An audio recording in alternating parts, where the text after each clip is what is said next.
Assalamualaikum warahmatullahi wabarakatuh. Selamat datang di channel Kang Slamet. Kali ini Kang Slamet akan membawakan kisah yang berjudul Perang Tanah Danyang.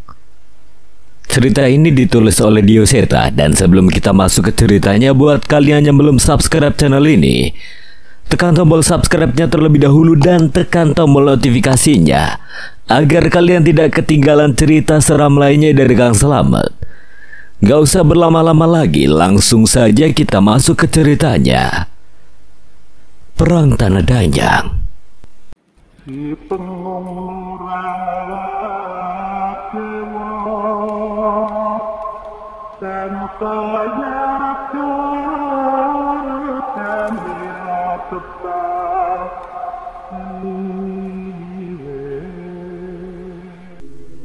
Benar, ini milik Panglima Brasma.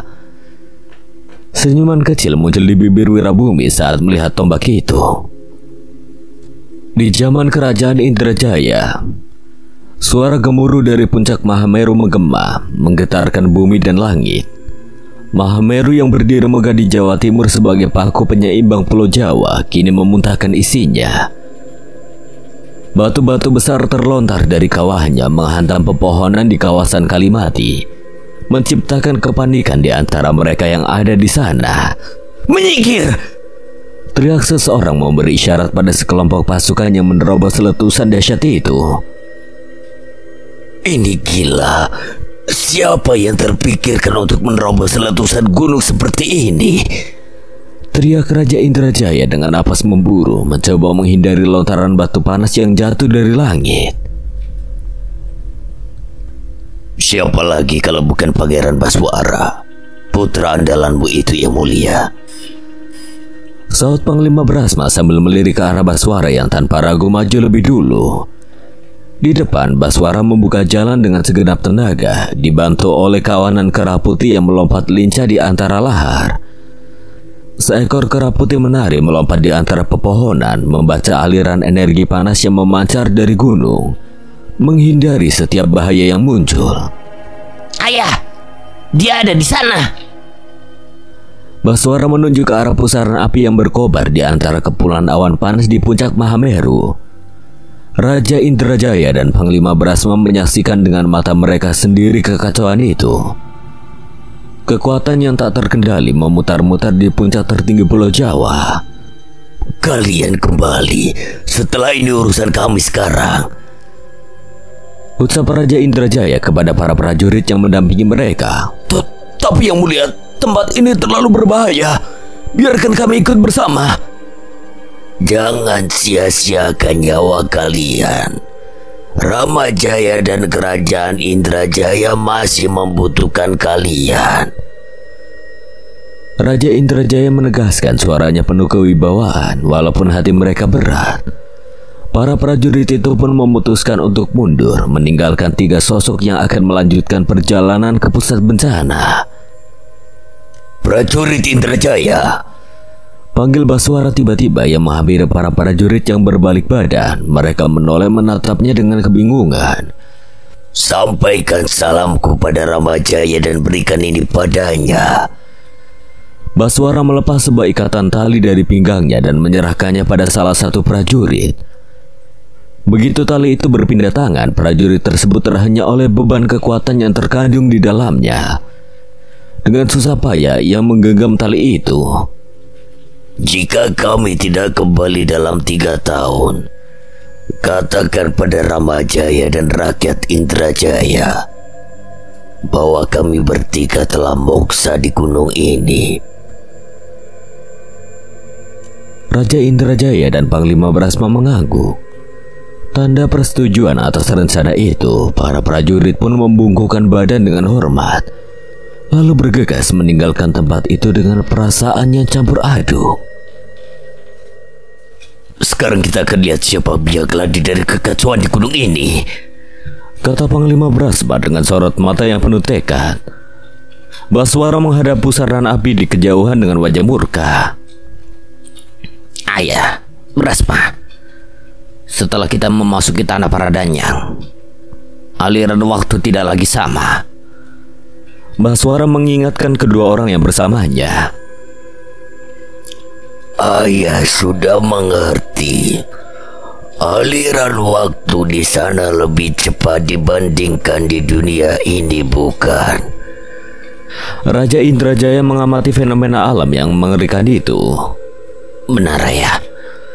Balasan Baswara dengan penuh kehati-hatian. Lalu ia menoleh ke Panglima Brahma dan menatap wajahnya dalam-dalam. Kau benar-benar rela meninggalkan keluarga dan cucumu? Aku tidak pernah meninggalkan mereka. Aku justru menemani mereka dengan kisah kepahlawan eyangnya yang bisa mereka banggakan hingga ke anak cucu berikutnya. Tawa Panglima Brahma bergemuruh di antara riuhnya gunung. Aku yakin sekarang pun mereka sudah bangga denganmu, Brahma. Sama seperti mereka bangga dengan rajanya. Panglima Brahma mulai melangkah mendekati pusaran api yang tampak seperti mata raksasa yang menyala. Di bawah bayangan-bayangan letusan dan pusaran api, tiga sosok itu bersiap menghadapi musuh yang tersembunyi di balik kekacauan ini. Mereka tahu bahwa tidak hanya kekuatan fisik, tetapi juga keteguhan hati yang akan diuji di tanah Paradanyang. Mereka maju dengan keyakinan penuh, membawa harapan bagi tanah yang mereka lindungi. Setelah Baswara menyelesaikan ritualnya, angin bertiup kencang, memporak-porandakan kepulan awan panas yang menyelimuti mereka bertiga. Kera-kera yang sejak tadi membantu mereka kini melompat-lompat dengan semangat, seolah menyambut kedatangan sesuatu. Mana Dharma, aku membutuhkan bantuanmu sekali lagi. Dari balik kabut asap, sosok kera hitam besar melayang muncul. Matanya menyala dan kekuatannya memancar, bersaing dengan hawa panas yang menyelimuti area itu. Udara bergetar saat energi dari tubuhnya mengalir deras, membelah atmosfer di sekitarnya. Wanadharma sang roh kera menatap Baswara dengan dalam, seolah menimbang keyakinannya. Ia mendekat ke arah Baswara, menatap wajahnya dari dekat, mencari kepastian di balik keputusan berat ini. Keputusan kami sudah bulat, Wanadharma. Ini adalah jalan terbaik yang bisa kita ambil, ucap Baswara dengan tekad yang tak tergoyahkan. Sang kera roh mengangguk perlahan, lalu berpaling menyiapkan kekuatannya. Pusaran angin besar muncul dari tubuh Wanadharma, menyapu segalanya di sekitarnya. Bentrok dengan energi dahsyat yang berasal dari puncak Mahameru. Benturan kekuatan ini menciptakan retakan-retakan di udara, sebuah celah yang terbuka menuju alam lain. Cepat sekarang! Baswara memberikan perintah tegas. Raja Indrajaya, Panglima Brahma, dan Baswara bergerak bersamaan, melompat ke dalam salah satu celah yang muncul. Dalam sekejap mereka melintasi batas antara dunia mereka dan tanah Paradanyang. Begitu kaki mereka menapak di tanah baru itu, perubahan drastis segera terasa. Udara di sekeliling mereka lebih berat, dingin, menusuk, sementara waktu seakan bergerak lebih cepat. Di depan mereka terbentang pemandangan yang mengerikan. Dua sosok makhluk sedang bertarung. Energi mereka saling bentrok, memuntahkan kilatan-kilatan cahaya yang melesat ke segala arah. Satu sosok tampak seperti raksasa dengan tubuh bersisik hitam yang mengkilap, sementara yang lain berwujud perempuan yang melayang dengan tubuh yang terselimuti api hitam. Setiap gerakannya mengguncang tanah. Bencana di Mahameru yang mengguncang dunia nyata ternyata hanya panggung bagi pertarungan dua makhluk gaib ini di alam Danyang. Mereka saling menghantam dengan kekuatan luar biasa, menciptakan gempa dan letusan yang berpengaruh pada alam nyata. Raja Indrajaya menarik nafas panjang, matanya menatap lurus ke depan, melihat dengan jelas skala kehancuran yang disebabkan oleh pertarungan ini. Ini jauh lebih besar dari yang kita bayangkan, dan jauh lebih berbahaya juga. Panglima Brahma mensengkram gagang tombaknya dengan erat. Baswara menatap ke arah Wanadharma yang masih menjaga celah terbuka di belakang mereka, memberikan jalan kembali jika diperlukan. Namun Baswara tahu bahwa langkah mundur bukanlah pilihan. Misinya jelas menghentikan kekacauan ini sebelum dunia mereka ikut hancur oleh pertarungan yang tak terkendali ini. Pemandangan di tanah danjang yang tampak sakral berubah menjadi mimpi buruk bagi Baswara, Raja Indrajaya dan juga Panglima Brahma.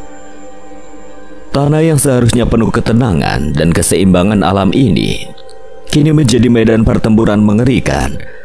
Tempat api hitam berkobar dan memakan segala yang dilaluinya. Hutan yang terbakar, tanah yang terbelah, dan jasad-jasad manusia yang berserakan di mana-mana membuat suasana di sana terasa mencekam. Bau mayat yang menyengat bercampur dengan hawa panas, jauh dari gambaran tenang tentang tempat sakral yang dulu pernah mereka dengar. Apakah kita bisa menghentikan mereka? Suara Panglima Brahma terdengar gemetar saat menatap dua sosok raksasa yang berkekuatan jauh di luar jangkauan mereka. Raja Indrajaya mencoba menenangkan dirinya. Ia duduk bersila di atas tanah, memejamkan mata dan mulai bermeditasi, mencoba meresapi energi alam dan memahami kekacauan ini. Sementara itu, Baswara memanjat salah satu pohon tertinggi yang masih bertahan di tengah kehancuran, berharap bisa melihat situasi yang lebih jelas dari atas. Dari sana Baswara menyaksikan pemandangan yang menghancurkan hatinya, tanah yang hancur lebur, lautan api hitam yang merajalela, dan sosok dua danya yang terlibat dalam pertempuran mematikan. Raja Indrajaya mulai berbicara pelan dari dalam meditasinya. Suaranya terdengar dalam dan mantap. Dewi Agni, apinya berubah hitam. Dia adalah danyang yang menjaga kehangatan bumi. Bagaimana bisa apinya menjadi seperti ini? Sementara itu Baswara yang masih berada di atas pohon melanjutkan pengamatannya. Kalau Buddha, bagaimana ia bisa bangkit? Dia tidak pernah berurusan dengan danyang lainnya sejak pulau-pulau ini terbagi. Apa yang membuatnya begitu murka? Nama Dewi Agni dan Kalabuta hanya mereka kenal dari serat-serat kuno yang diwariskan oleh leluhur mereka. Kisah-kisah yang bahkan ditulis jauh sebelum kerajaan Indrajaya berdiri. Namun melihat wujud mereka yang luar biasa itu, Baswara dan yang lainnya langsung tahu bahwa kedua makhluk ini tidak dapat dianggap remeh. Baswara turun dari pohon dengan tergesa dan bergabung kembali ke Raja Indrajaya dan Panglima Brahma yang sedang menunggu di bawah. Raja Indrajaya membuka matanya, memutuskan bahwa mereka tidak boleh bertindak gegabah dalam menghadapi para danyang ini. Apa yang harus kita lakukan sekarang, Yang Mulia? Kita lakukan cara manusia. Kita coba berbicara dengan mereka. Mereka bertiga mulai mendekati pusat pertempuran itu dengan hati-hati. Mereka menyusuri medan berbahaya. Setiap ledakan energi memaksa mereka bersembunyi di balik bebatuan, menahan napas setiap kali hawa panas menyapu kulit mereka. Suara gemuruh dari pertarungan kedua danyang itu memekakkan telinga, seolah-olah alam sendiri sedang berteriak. Saat semakin dekat, mereka mendapati pemandangan yang mengerikan dan tidak termaafkan. Puluhan bahkan ratusan tubuh manusia tergantung di pohon-pohon yang kini gersang, dijadikan tumbal oleh energi kekacauan yang melanda tempat itu. Pakaian mereka sudah koyak, wajah-wajah mereka menunjukkan ekspresi ketakutan yang membekas, seolah mereka disiksa sebelum akhirnya kehilangan nyawa. Darah Baswara mendidih, yang mengepalkan tijunya hingga kuku-kuku jarinya memutih. Panglima Brahma mengatupkan rahangnya rapat-rapat, menahan kemarahan yang mendesak di dadanya. Raja Indrajaya meskipun terpukul oleh pemandangan ini tetap berusaha menjaga pikirannya tetap tenang. Para danyang ini, apa yang mereka lakukan? Seharusnya mereka menjaga keseimbangan, bukan menghancurkannya. Gumam Raja Indrajaya dengan nada penuh kekecewaan. Ia menarik nafas panjang dan menatap kedua sosok yang sedang bertarung itu dengan tatapan penuh tekad. Di atas bukit, sosok perempuan berdiri dengan anggun. Tatapannya tertuju pada cermin yang melayang di hadapannya. Di sekitarnya suara teriakan dan rintihan manusia-manusia yang tersiksa semakin jelas terdengar seiring mereka bertiga mendekat. Pertarungan antara Dewi Agni dan Kolobuto membawa kehancuran yang tidak terelakkan. Api yang berkobar, bebatuan yang menghantam, dan energi yang mematikan berputar di sekitar mereka. Para manusia hanya bisa menanti kematian dengan ketakutan. Tubuh-tubuh mereka sudah hancur menunggu untuk dimangsa oleh kekuatan besar yang tak terbendung. Ledakan besar membelah udara. Dewi Agni berseru dengan suara menggema. Kau tidak seharusnya berada di sini, Kolobuto. Aku tidak akan membiarkanmu mendekat lebih jauh lagi. Kolobuto menjawab dengan suara berat dan penuh kemarahan. Aku sudah ada di sini jauh sebelum dirimu. Tidak ada yang boleh melarang kemana aku akan pergi. Seketika sebuah bukit muncul dari tanah, membelah api hitam Dewi Agni dan memblokir jalannya. Kekacauan ini tidak terelakkan dan Baswara tidak memiliki petunjuk mengenai apa yang sebenarnya diperebutkan kedua makhluk itu. Namun satu hal yang membuatnya semakin bingung, perempuan yang berdiri di atas bukit itu tersenyum. Setiap kali kekuatan Dewi Agni atau Kolobuto membunuh manusia, sukma tumbal-tumbal itu melayang dan terserap ke dalam cermin yang mengambang di hadapan perempuan itu. Kekuatan paradanya sedikit demi sedikit ikut terserap, terkumpul di dalam cermin. Perempuan itu memanen energi dari alam ini. Siapa dia dan apa yang ia rencanakan? Raja Indrajaya berkata dengan nada khawatir, merasakan ada sesuatu yang sangat jahat sedang terjadi. Tanpa membuang waktu, mereka bertiga bergegas mendaki bukit tempat perempuan itu berdiri. Saat tiba di puncak, mereka melihat lebih dekat sosok perempuan yang mengenakan pakaian mewah layaknya seorang ratu dari kerajaan. Apa yang kau lakukan? Tidak ada satupun dari alam ini yang boleh dibawa ke alam manusia. Kekuatan mereka akan menghancurkan manusia. Perempuan itu menoleh perlahan, wajahnya tenang dan tatapan matanya angkuh. Apa yang aku lakukan? Apakah manusia yang menerobos tanah paradanya yang berhak bertanya hal semacam itu? Melihat energi yang terserap masuk ke dalam cermin, Baswara berusaha untuk merebutnya, namun saat tangannya mendekat, tubuhnya terasa aneh. Ia tidak mampu menyentuh cermin tersebut. Apa ini? Ia terkejut, menyadari bahwa cermin dan sosok perempuan itu hanyalah bayangan, pantulan dari sesuatu yang ada di alam manusia. Raja Indrajaya tidak bisa menahan emosinya. Siapa kau? Apa rencanamu? Perempuan itu tersenyum sinis. Aku sedih. Seorang raja dari kerajaan Indrajaya tidak mengenali diriku. Raja Indrajaya terpana. Bagaimana kau bisa mengetahuiku? Dari mana kerajaanmu berasal? Perempuan itu tertawa kecil, suaranya bergema di sekeliling mereka. Aku tidak suka memaksa seseorang untuk mengenalku. Mungkin jika aku meluluhlantahkan kerajaan Indrajaya, kau baru akan mengingat namaku dengan baik. Suara perempuan itu menghilang bersamaan dengan bayangan dan cermin yang lenyap seketika. Sebelum lenyap sepenuhnya, sosok bayangan terlihat diiringi asap hitam berbentuk ular yang melingkar di sekelilingnya. Berhenti! Panglima Brahma melemparkan tombaknya ke arah sosok itu, tetapi tombaknya hanya menembus udara kosong dan menancap di tanah. Baswara berpaling untuk memastikan keadaan manusia-manusia yang tergantung di pohon-pohon. Tidak ada satupun dari mereka yang masih hidup. Mereka semua mati. Raja Indrajaya dan Panglima Brahma menyusul Baswara, menyaksikan kengerian yang sama. Raja Indrajaya mengepalkan tangannya, merasa kesal bahwa mereka tidak menyadari adanya ritual besar yang dilakukan oleh kerajaan yang tidak mereka ketahui. Ternyata dia sudah selesai dengan ritualnya dan pergi begitu saja. Bagaimana kita bisa tidak menyadari ini? Tidak ada waktu untuk menyesali itu, Ayah. Kita harus percayakan urusan di alam manusia pada Ramajaya. Jika kita bisa menghentikan pertarungan di sini, Ramajaya akan lebih leluasa untuk bergerak. Benar, jika kita bisa menghentikan pertempuran ini, kita bisa mencegah kehancuran lebih lanjut.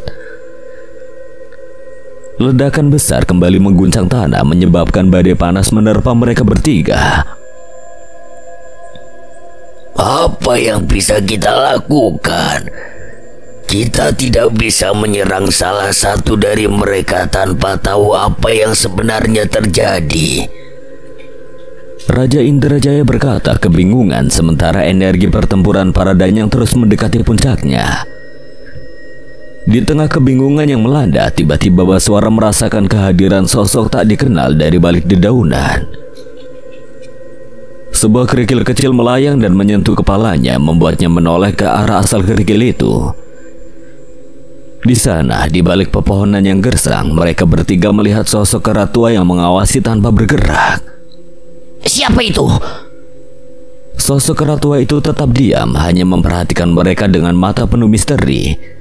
Baswara kemudian mengambil inisiatif. Dia berjongkok, melompat-lompat dan berjungkir balik layaknya seekor kera. Suaranya terdengar menyerupai seekor kera. Raja Indrajaya dan Panglima Brahma sudah sering melihat tingkah Baswara yang aneh, namun kali ini terasa berbeda. Dan benar saja, tingkah laku Baswara membuat kera tua itu tertawa. Ia pun keluar dari persembunyiannya dan menampakkan wujudnya, membawa sedikit kehangatan di tengah situasi genting. Raswanara. Benar. Mata Raja Indrajaya memperhatikan sosok kera tua itu yang sebagian tubuhnya tertutup kain dengan titik merah di dahinya. Mereka berdua segera menundukkan kepala menghormati sosok yang tampak jauh lebih tua dan bijak. Giridaru, si kera tua, memahami niat baik mereka. Melihat kesungguhan hati ketiga manusia itu, dia mendekat dan bahkan ikut menari bersama Baswara, membuat suasana di tengah kobaran api dan gempa terasa lebih ringan.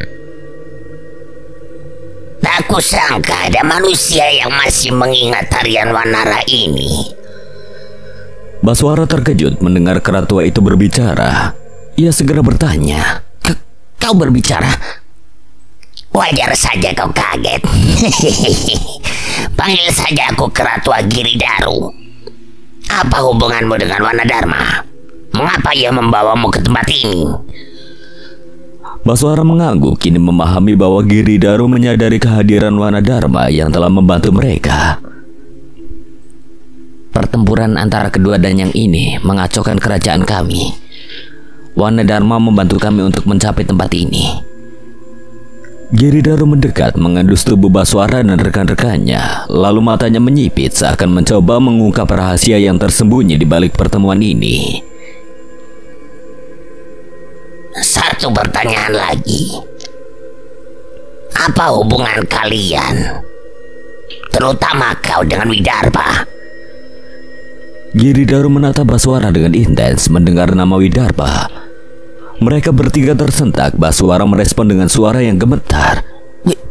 Widarpa Dayusambara. Dia guru saya. Apa hubungan Tuan Giridaru dengan beliau? Raja Indrajaya menambahkan dengan bangga. Widarpa adalah pahlawan di kerajaan kami, Tuhan. Ia telah menyelamatkan banyak nyawa termasuk saya. Giridaru terdiam sejenak, matanya berkaca-kaca. Syukurlah jika bocah itu tumbuh menjadi orang yang baik. Panglima Brahma ingin melanjutkan tentang nasib Pati Widarpa, namun Giridaru menghentikannya. Sudah, aku tahu. Putranya telah menceritakan segalanya padaku. Ia harus menghadapi kutukan dari ajian Segoro Demit yang dimilikinya. Semoga saja Daryana bisa menyempurnakan ajian penangkalnya. Baswara terkejut mendengar nama yang disebut itu. Bahkan kau mengenal Daryana? Tentu saja, baru beberapa hari yang lalu kami bertemu dan berkenalan. Ia meminta petunjuk dariku tentang ajian pemutih raga. Tunggu, apa artinya Daryana ada di alam ini? Mendengar itu, Raja Indrajaya dan Panglima Brasma saling bertatapan. Harapan kecil menyelinap di hati mereka di tengah segala kesulitan yang melanda. Mereka mulai merasa bahwa mungkin, hanya mungkin, ada secercah harapan untuk menyelamatkan kerajaan mereka. Giridaru memandang ke arah pertempuran sengit kedua danyang dari ujung bukit. Seharusnya ia sedang mencari satu sosok di alam ini yang mungkin bisa membantunya. Tapi sebelumnya sebaiknya kalian menuntaskan tujuan kalian terlebih dahulu. Beberapa jam yang sudah kalian lalui di tempat ini sudah melewati 1 malam di alam kalian. Mendengar itu, hati Raja Indrajaya berdegup kencang. Kekhawatiran menyergapnya yang membayangkan berapa banyak korban yang jatuh akibat 1 malam yang terlewatkan. Apakah Tuan Giridaru punya saran untuk apa yang mungkin bisa kami lakukan? Giridaru menatap ledakan besar yang mewarnai langit di sekitar mereka, kemudian memandang Baswara, Panglima Brasma dan juga Raja Indrajaya dengan sorot mata penuh tekad. Sebuah ledakan besar, ledakannya lebih dari apa yang mereka lakukan. Mungkin itu bisa menarik perhatian mereka, walau hanya sejenak. Raja Indrajaya dan yang lain menganggap itu masuk akal, namun tidak ada satupun dari mereka yang merasa bisa menciptakan kekuatan ledakan sebesar itu. Tapi bagaimana caranya? Bahkan kekuatan Wanadharma pun tidak mampu membuat ledakan sebesar itu. Giridaru melihat tombak Panglima Brasma dan menatap Raja Indrajaya. Ia menoleh berkali-kali kepada kedua hal itu. Seorang raja diberkahi berkah dewata. Berkahilah tombak itu. Ia menyentuh dahi Raja Indrajaya. Lalu dia menatap Baswara meraba tubuh, lengan dan betisnya. Kerahkan kekuatan Wanadharma di betis kananmu ini. Ledakan kekuatannya dalam satu dorongan di tombak itu. Giridaru berpaling kepada Panglima Brasma dan menyerahkan tombak miliknya. Tombak ini telah melalui ribuan pertempuran bersamamu. Aku merasakan kekuatan dari berbagai alam. Arahkan lemparanmu ke titik yang kuarahkan. Ledakan besar akan terjadi di sana dan akan mengalihkan perhatian kedua danyang itu. Rencana itu jelas berbahaya, tapi ini mungkin satu-satunya cara untuk memberi jeda dari pertarungan itu. Kalian siap? Raja Indrajaya mulai membacakan bait-bait doa yang diturunkan leluhurnya. Ia menyalurkan kekuatan dewata ke dalam tombak yang menyala keemasan. Baswara mengarahkan kekuatan di kakinya, siap menendang tombak yang akan dilemparkan oleh Panglima Brasma. Panglima Brasma dengan napas tertahan menggenggam tombaknya erat. Aku siap. Mulailah kapan saja. Ia menahan adrenalin yang mengalir di dahinya. Momen itu tiba, ujung tombak berpendar keemasan. Sang raja membuka matanya lebar memberi isyarat. Sekarang. Dengan serentak, Panglima Brasma melemparkan tombaknya ke arah reruntuhan candi di tengah pertempuran. Tepat saat tombak itu hampir terlepas dari genggaman, tendangan kuat Baswara membuatnya melesat bagaikan kilat, terisi penuh dengan tenaga yang siap meledak.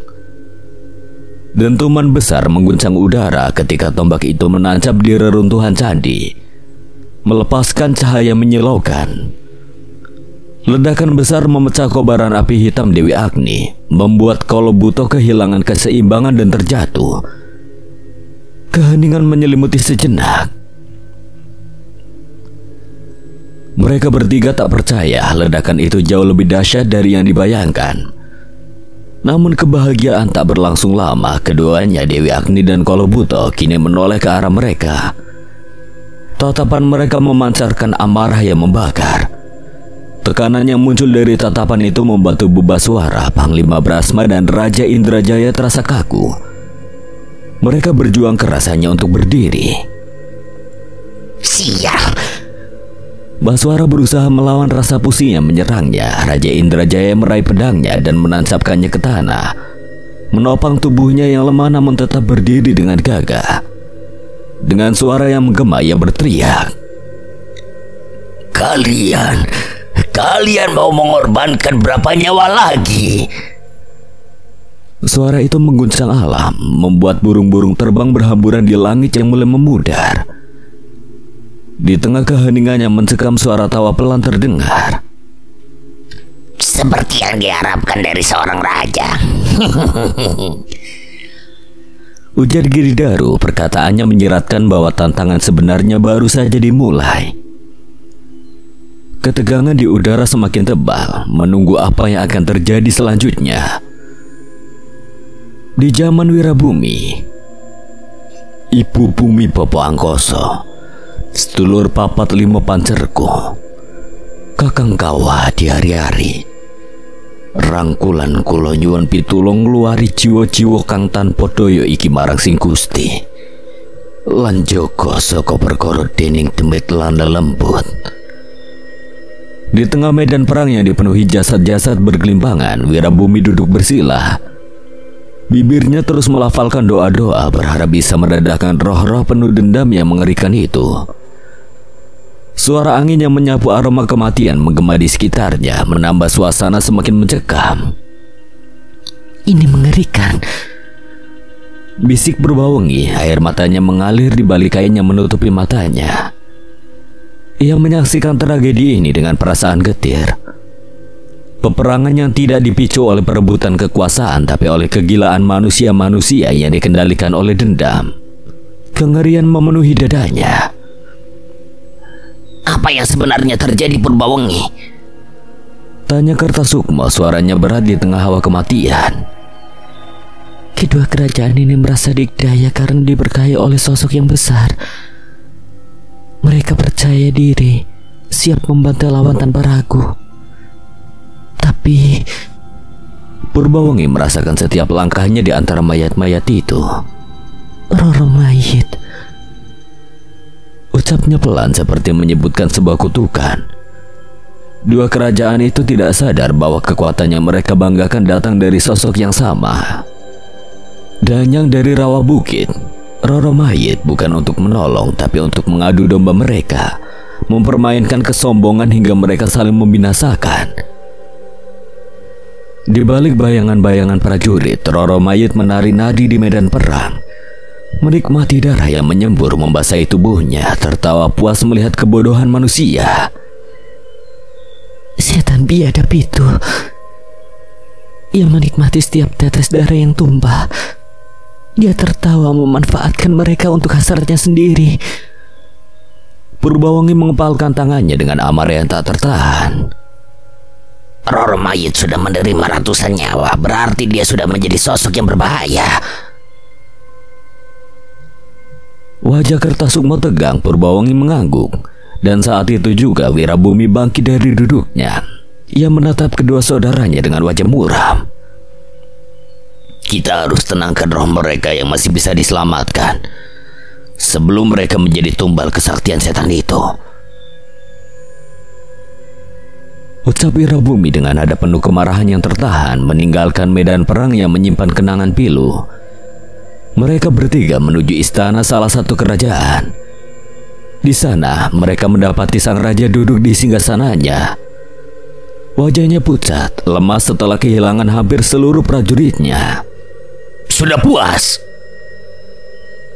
Suara Wirabumi bergema di aula istana, menggetarkan dinding-dinding batu. Penjaga bergegas maju untuk menghentikannya, namun Kertasukma dan Purbawengi melumpuhkan mereka dengan mudah. Sang raja menatap Wirabumi dengan sisa-sisa kesombongan di wajahnya yang pudar. Siapa kau? Bentak sang raja dengan nada yang memaksakan kekuasaan, meski matanya menyeratkan rasa takut. Kau tidak pantas menjadi raja. Kau hanya budak dari setan itu.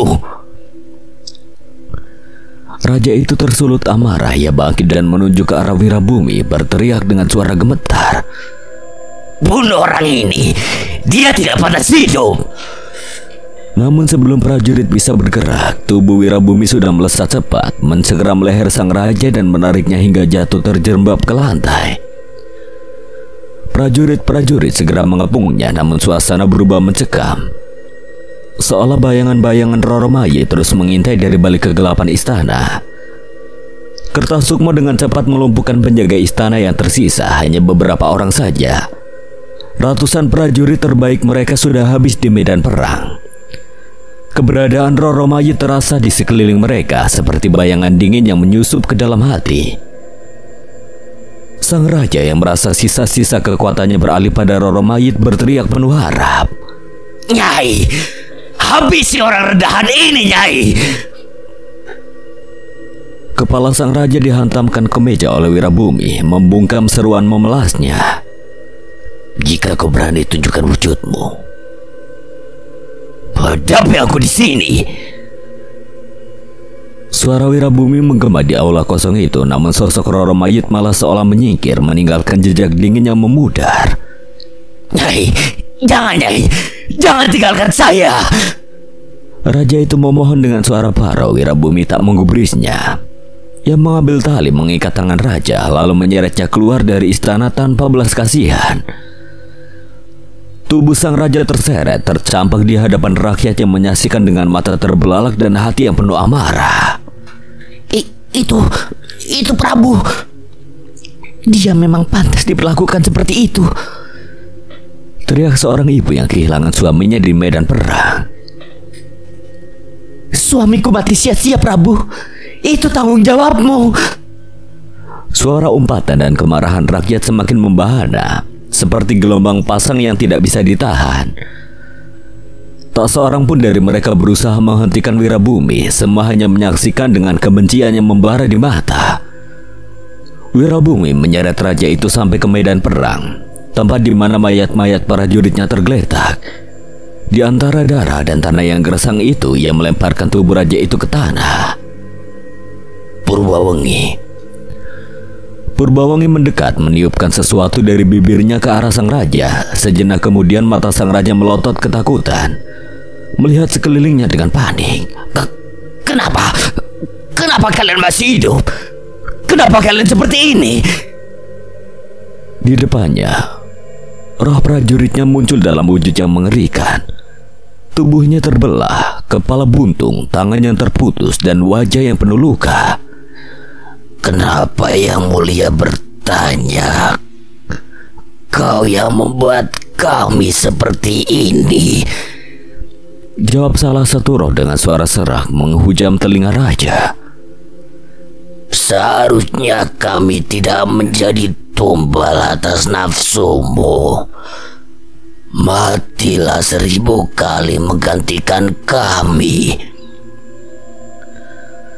Suara roh-roh itu mengitari sang raja, menelusup ke dalam pikirannya, menghantuinya dengan siksaan tanpa henti.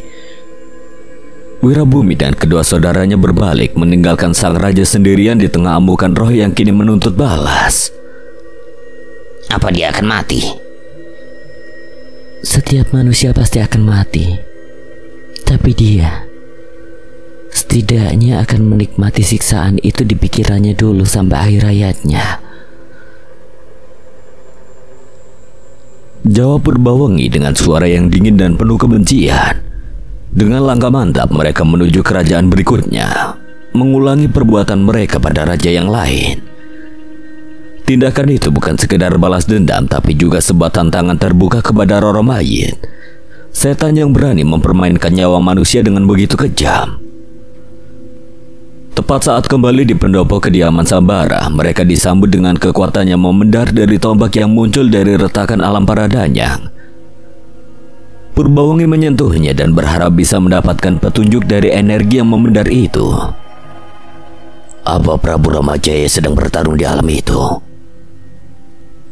Bukan. Prabu Ramajaya juga sedang mempertaruhkan nyawanya, tapi bukan di alam itu. Aku belum mengerti sepenuhnya. Tapi mereka yang bertarung di alam itu bukan dari zaman ini. Aku tahu aliran waktu di alam itu berjalan berbeda dengan alam manusia. Itu artinya bisa saja hilangnya Raja Indrajaya dan Panglima Brasma berhubungan dengan tanah para danyang. Purbawangi mengangkat tombak itu, mengelusnya dan membersihkannya dengan selendang di pinggangnya. Itu mungkin, sangat mungkin. Tapi jika itu benar, Artinya selama ini mereka sudah mengalami penderitaan yang begitu besar demi alam ini. Wirabumi menggebrak meja, hatinya merasa tertusuk saat mengetahui kemungkinan pengorbanan Raja Indrajaya dan Panglima Brahma. Sahabat dari leluhur mereka melakukan hal itu seketika ia menjadi gelisah. Dengarkan, meski mati sekalipun, jangan sampai kita biarkan pengorbanan mereka gagal. Purbawangi dan Kertasukma sepakat tidak ada bantahan atas pernyataan saudaranya itu. Tidak hanya kita, aku pun merasakan anak-anak kita sedang melakukan perjuangannya sendiri. Mereka bocah-bocah tidak bisa diatur. Semoga saja mereka tidak bertindak kelewatan. Purbawangi menenangkan saudaranya itu. Ia pun mengembalikan tombak itu pada tempatnya. Ia sadar bahwa tombak itu tidak hanya menolong mereka, tapi sekaligus menghubung antara zaman mereka dengan orang-orang yang bertarung di tanah Paradanyang. Di sisi lain pula, di barat Pulau Jawa, di atas sebuah bukit yang menghadap ke telaga, dua pemuda berdiri dalam hening. Mereka adalah Wirangga Sambara dan Wiratama Sambara, saudara kembar yang telah menjalani lelaku selama 40 hari. Apa ini cukup? Tanya Wirangga menatap kakaknya, memastikan bahwa perjalanan spiritual mereka benar-benar telah selesai. Wiratama menatap telapak tangan adiknya, tempat sebuah aksara mulai tampak, sama persis seperti yang terukir di telapaknya. Sudah, ini saatnya kita menemui beliau. Dengan langkah tenang, kedua pemuda itu menuruni bukit dan mencelupkan kaki mereka ke tepi telaga. Seketika angin yang semula berhembus pun berhenti. Air telaga tidak lagi beriak. Keheningan yang menggantung di udara terasa mencekam. Mereka menunggu dengan napas yang tertahan hingga dari bawah permukaan air yang tenang, bayangan seperti ular meliuk-liuk mulai muncul. Salam dari kami untuk Nogo Bayuweni, seru mereka bersamaan mengangguk penuh hormat kepada sosok yang muncul dari kedalaman telaga. Sebuah aura menggema dari dalam air. Salam hormat kuai keturunan Sambara. Bukan maksudku menolak kedatangan kalian, namun aku bukanlah apa yang kalian cari. Perlahan sosok naga bermahkota dengan tubuh berwarna air menjelma di depan mereka, menundukkan kepala sebagai balasan. Kami butuh bantuan Eyang Nogo, apapun bentuknya, bahkan sekedar wejangan. Wirangga memohon, suaranya penuh tekad, namun sang naga menggeleng halus. Kalian tidak perlu ikut campur dalam masalah Paradanyang ini, Sambara. Pergilah melintasi laut, aku akan memastikan keselamatan kalian. Wiratama melangkah maju, menatap dalam-dalam sosok naga itu. Tapi nyawa manusia akan terancam, Eyang. Pulau ini tidak akan sama lagi jika perang Paradanyang benar-benar terjadi. Suaranya bergetar, menggambarkan betapa seriusnya situasi ini. Nogo Bayuweni terdiam sejenak sebelum menjawab. Percayalah, pencipta kita adil. Hanya manusia yang menggantungkan hidupnya pada berkah Paradanyang yang akan merasakan dampak peperangan ini. Tapi jika kami bisa menghentikan ini semua, manusia punya kesempatan untuk bertobat. Sang naga memandang jauh ke dalam hati kedua pemuda itu, memahami ketulusan mereka. Mereka benar-benar ingin memperjuangkan kehidupan manusia. Tanpa peringatan, air telaga menggulung, menyeret kedua Sambara itu ke dalamnya. Nogo Bayuweni membawa mereka ke dalam telaga hingga di dasar air terbentang sebuah keraton yang megah, misterius dan penuh rahasia. Keraton itu begitu sunyi, hanya dilalui oleh ikan dan hewan air. Beberapa kekuatan terasa dari sosok abdi Nogo Bayuweni yang berwujud manusia setengah ikan. Ini kerajaanku, tidak ada apa-apanya jika dibandingkan dengan istana Kawah Merapi ataupun Laut Selatan. Nogo Bayuweni menunjukkan kekuatan kekuasaannya. Tidak, Eyang. Kedikdayaan bukan hanya sekedar kekuatan yang menghancurkan. Keraton Bayuning telah menjaga lembah ini dan puluhan desa di sekitarnya selama ratusan tahun. Wiratama terlihat takjub dengan apa yang ia lihat. Bukan sesuatu yang mewah, keraton itu menunjukkan sesuatu yang menenangkan. Keberadaan Eyang menjaga hembusan angin tetap tenang, air tetap mengalir, dan tanah tetap memberi kehidupan. Di mata manusia seperti kami, Eyang Nogo adalah wujud berkah dari Sang Pencipta. Tambah Wiraga. Nogo Bayuning terdiam sesaat. Ia tidak menyangka akan mendengar pujian seperti itu dari manusia yang sudah melihat kedikdayaan danyang-danyang di tanah Jawa ini. Pergilah. Nogo Bayuning berpaling dan meminta kedua orang itu untuk pergi. Tapi Eyang... Wiratama masih belum menyerah, tapi sebelum ia berkata lebih jauh, Nogo Bayuning duduk di tahtanya dengan wujud manusia bersisik naga, dengan janggut putihnya dengan pancara kekuatan yang menggetarkan telaga. Pergilah. Kalian sudah mengetahui kekuatan dan kemampuanku. Aku hanya mengatakan bahwa kekuatanku mungkin bukan sesuatu yang bisa banyak membantu kalian. Tapi jika kalian tetap membutuhkanku, aku akan ada untuk kalian. Tiba-tiba aksara di telapak tangan Wiraga dan Wiratama menyala. Saat itu juga mereka mengerti bahwa itu adalah simbol dari janji sosok Sang Nogo Bayuning. Wajah Wiratama dan Wiraga berubah cerah. Mereka tersenyum ketika mendapatkan berkah itu. Terima kasih Eyang. Dengan segala hormat kami menerimanya. Pergilah. Waktu kalian tidak banyak untuk dihabiskan dengan sosok sepertiku. Ayah kalian dan Sambara yang lain masih berjuang menahan bencana-bencana yang mulai bermunculan. Bayangan-bayangan pertempuran Wirabumi, Purbawengi, dan Kertasukma terlintas di air di sekitar mereka. Eyang, kami pamit. Wiraga dan Wiratama memberikan hormat dan secara tiba-tiba mereka kembali di posisi mereka semula. Mereka baru sadar sejak tadi sukma mereka lah yang masuk ke dalam alam gaib di telaga itu. Entah kenapa aku merasa Eyang Nogo akan memiliki peran penting di pertarungan ini. Wirangga mengatakan sambil menatap aksara di tangannya. Aku pun setuju, tanpa kekuatannya besar, beliau bisa menjaga kekuasaannya hingga tidak tertembus. Itu adalah kemampuannya luar biasa. Kedua pemuda itu pun bergegas pergi meninggalkan telaga itu dan menuju tempat berikutnya. Tidak ada waktu bagi mereka untuk bersantai. Gejolak lain sudah terasa dari sisi lain Pulau Jawa. Sepeninggal Wirangga dan Wiratama, pusaran air mendadak terbentuk di telaga Nogo Bayuning. Dari kedalaman muncul sosok misterius membawa getaran yang menggetarkan bukit di sekitarnya. Apa kita benar akan membantu manusia itu, Ayah? Tanya sosok dengan wujud manusia kekar bersisik baja sambil bersujud di hadapan Nogo Bayuning. Kehadiran sosok itu benar-benar membawa kecemasan pada makhluk hidup di sekitar telaga. Aku memutuskan untuk membantu mereka, tapi aku tidak memaksamu mematuhiku. Nogo Bayuning menjawab dengan suara tenang. Namun satu permintaanku, jangan biarkan sahabat ayah dan keturunannya mati dalam perang ini. Sosok itu menatap ayahnya dengan tajam, menyadari ketulusan permintaan itu.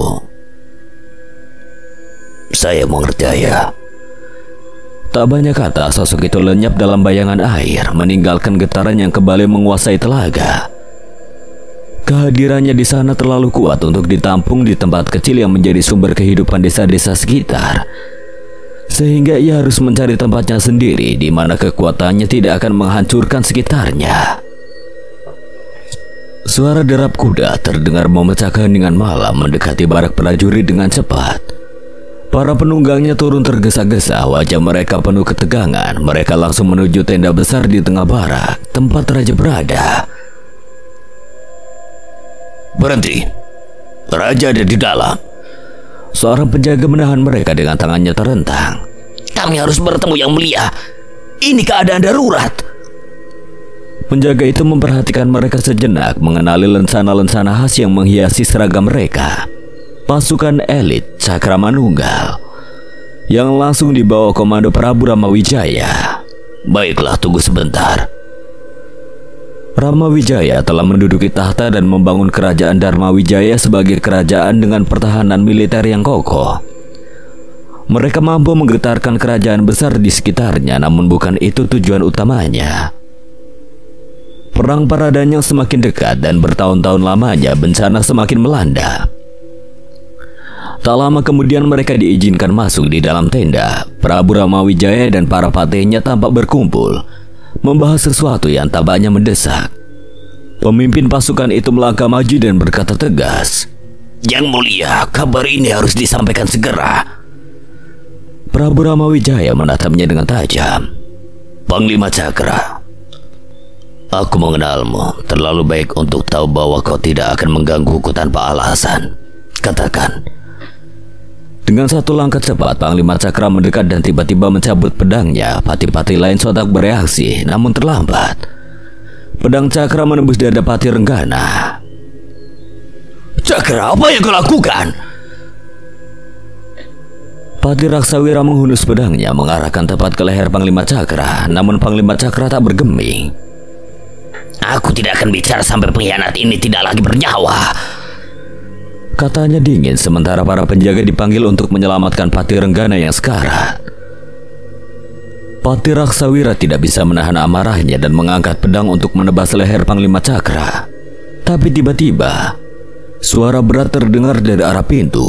"Tahan, Raksawira!" Semua mata tertuju pada seorang pria dengan pakaian lusuh dan tubuh penuh debu yang baru saja memasuki tenda. Walau penampilannya sederhana, auranya membuat para patih berhenti seketika. "Abimanyu, Cakra telah mencoba membunuh Patih Renggana. Kita tidak bisa membiarkannya begitu saja." Raksawira mengarahkan ujung pedangnya ke arah Panglima Cakra, namun Abimanyu hanya menatap tajam. Seluruh patih menundukkan kepala sedikit, sadar betul siapa pria itu. Dia adalah Abimanyu Dharmawijaya, pewaris dari Prabu Arya Dharmawijaya yang berjanji mendampingi Prabu Ramawijaya untuk menjaga kerajaan Indrajaya sejak kepergian Raja Indrajaya. Patih Renggana menekan luka di dadanya, mencoba mempertahankan nyawanya. Setiap tarikan nafas terasa seperti api yang membakar. Namun ia berusaha memperpanjang hidupnya sejenak, berharap ada seseorang yang membantunya. Dalam sekejap, Abimanyu sudah berada di samping Prabu Ramawijaya dan di tangannya tergenggam kepala Patih Renggana yang sudah terpenggal dari tubuhnya. Hening menggantung di udara seakan waktu berhenti sejenak. Tenda itu bergetar dalam kesunyian hingga tubuh Patih Renggana menyadari bahwa ia telah kehilangan kepalanya. Seketika semburan darah memuncar deras membuat para patih mundur ngeri. "Jadi dia pengkhianatnya?" tanya Prabu Ramawijaya dengan suara tenang, nyaris tidak terpengaruh oleh pemandangan mengerikan itu. Abimanyu mengangguk ringan sambil duduk di sisi Prabu Ramawijaya. "Benar, dia adalah patih dari kerajaan kita, namun sekaligus raja di kerajaan Tunggulgiri." Para patih di dalam tenda tampak terguncang, terutama Patih Raksawira yang tidak bisa menyembunyikan keterkejutannya. Namun keterkejutan itu berubah menjadi ketakutan saat tubuh Patih Renggana mulai menghitam, memunculkan sisik-sisik yang tak wajar. Tubuh itu berusaha bangkit, namun Prabu Ramawijaya segera menghunus kerisnya dan menancapkannya ke kepala Patih Renggana yang masih dipegang oleh Abimanyu. Tubuh itu tersentak lalu diam dalam kematian. Prabu Ramawijaya menoleh kepada Panglima Cakra. "Sekarang jelaskan maksud tindakanmu." Panglima Cakra menundukkan kepalanya. "Iya, Yang Mulia. Kerajaan Tunggulgiri telah musnah, terjerat dalam perebutan tahta yang berakhir tragis. Istana mereka tertutup api, membakar rakyatnya tanpa ampun hingga tidak seorang pun dapat keluar hidup-hidup." Prabu Ramawijaya memandangnya tajam. "Apa kau yakin akan hal ini?" "Bahkan lebih dari itu, Yang Mulia. Raja Tunggulgiri hidup dengan menyamar sebagai patih di kerajaan kita. Dia berencana menjadikan rakyatnya sebagai tumbal untuk memenuhi jumlah korban demi makhluk dari alam kedewataan. Wajah para patih tampak geram mendengar pengkhianatan sebesar ini, tapi mereka tetap menahan diri. Untuk siapa tumbal-tumbal itu disiapkan? Panglima Cakra terlihat berat menjawab, tetapi ia berkata, Maaf Yang Mulia, nama itu tidak mampu kusebutkan. Nama yang begitu sakral hingga menahan kehendak. Dia adalah sosok dari alam kedewataan yang dibuang ke dunia ini. Jika dia bangkit, tiap langkahnya membawa kematian. Suasana di dalam tenda semakin mencekam. Para patih yang berkumpul tidak lagi hanya menyadari bahaya bagi satu kerajaan, melainkan ancaman yang bisa meluluhlantahkan seluruh negeri. Tapi apa tujuan mereka membangkitkan makhluk itu?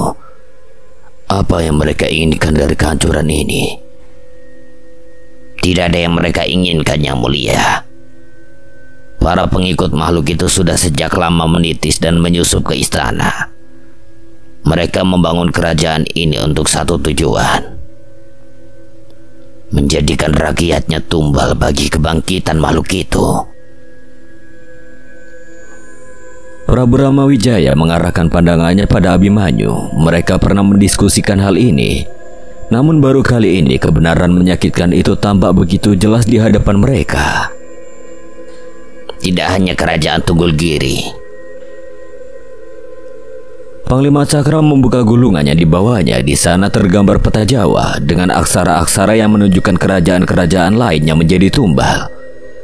Mata Prabu Ramawijaya membelalak saat melihat nama kerajaan Indrajaya berada di antara daftar tersebut. Cakra, mengapa kau tidak memberitahuku sejak awal? Aku merasa bersalah karena telah hampir membunuhmu. Panglima Cakra tersenyum kecil tanpa sedikit mendendam. Aku tahu kau takkan membunuhku begitu saja, Patih. Aku percaya pada kesetiaan kalian yang ada di dalam tenda ini. Kau bisa saja mengatakan lebih awal, aku yang seharusnya membunuh pengkhianat itu. Tidak bisa. Jika dia masih hidup, dia pasti akan mendengar segala yang ingin kulaporkan. Aku tidak bisa mengambil resiko. Pasukan Cakra Manunggal bahkan telah berhasil mengevakuasi sebagian rakyat dari kerajaan Tunggulgiri. Kata-katanya membuat Prabu Ramawijaya terkejut dan berdiri dari singgasananya. Kau benar-benar berhasil menyelamatkan mereka. Tidak semuanya, tapi lebih dari separuh wanita dan anak-anak ini berada di tempat yang aman. Jika pengkhianat itu mendengar kabar ini, dia pasti akan mengirim anak buahnya untuk memburu mereka lagi. Abimanyu tersenyum sambil menggeleng penuh kekaguman. Ia tidak menyangka bahwa Panglima Cakra tidak hanya mengungkap kebenaran, tapi juga telah menyelamatkan ratusan nyawa. Sudahlah, sepertinya jabatan patih lebih pantas untukmu, Cakra. Patih Raksawira akhirnya mengakui kehebatan Panglima Cakra. Ia merangkul pemuda yang baru saja hampir ia bunuh itu dengan bangga. Eyangmu Mardaya pasti bangga denganmu, Cakra. Usai laporan selesai, suasana beralih serius. Mereka mulai menyusun strategi untuk menyelidiki kerajaan-kerajaan yang disiapkan sebagai tumbal bagi kebangkitan sosok mengerikan bernama Angkara Saka. Makhluk yang namanya bahkan tidak bisa disebut oleh Panglima Cakra. Mereka memahami betapa berbahayanya ancaman ini. Abimanyu yang masih merenung mengambil lukisan peta Jawa itu dan mulai menandai beberapa titik di sana. Sambil menulis, ia menggumamkan kata-kata seperti mantra. Penguasa selatan, penguasa angin utara, alas wetan. Tanda demi tanda mulai muncul di peta dan ekspresi wajahnya tampak semakin berat. Hingga akhirnya pena di tangannya patah tanpa sengaja. Suara pena yang patah itu menggetarkan hati semua yang ada di tenda. Abimanyu tertegun menyadari sesuatu yang mengerikan. Perang para danyang. Semua ini terjadi karena ini. Matanya tajam menatap peta. Di titik-titik yang ia tandai, tempat-tempat bencana besar pernah terjadi. Abimanyu menyadari bahwa lokasi-lokasi itu adalah medan pertempuran para danyang. penjaga gaib tanah Jawa yang bertarung di alam lain. Meski pertempuran mereka tidak kasat mata, benturan energinya merusak keseimbangan alam fisik. Para Danyang Hitam yang tersesat telah menginginkan kebangkitan Angkara Saka. Mereka ingin melenyapkan manusia dan mengklaim kembali tanah ini sepenuhnya. Prabu Ramawijaya mengangguk, menyadari sepenuhnya apa yang Abimanyu maksudkan. Dan para penguasa gaib Jawa lainnya mencoba menghalangi kebangkitan itu. Mereka tetap setia menjaga keseimbangan.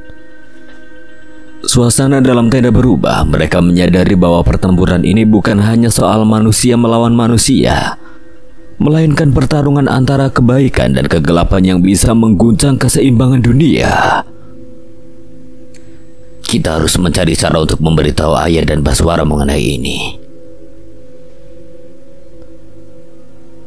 Tapi prajurit yang kembali mengatakan bahwa Yang Mulia Raja Indrajaya dan yang lain telah moksa di puncak Mahameru Yang Mulia. Abimanyu tersenyum, begitu juga Prabu Ramawijaya. Mereka belum meninggalkan kita, Raksawira. Hanya saja saat ini mereka hidup di aliran waktu yang berbeda.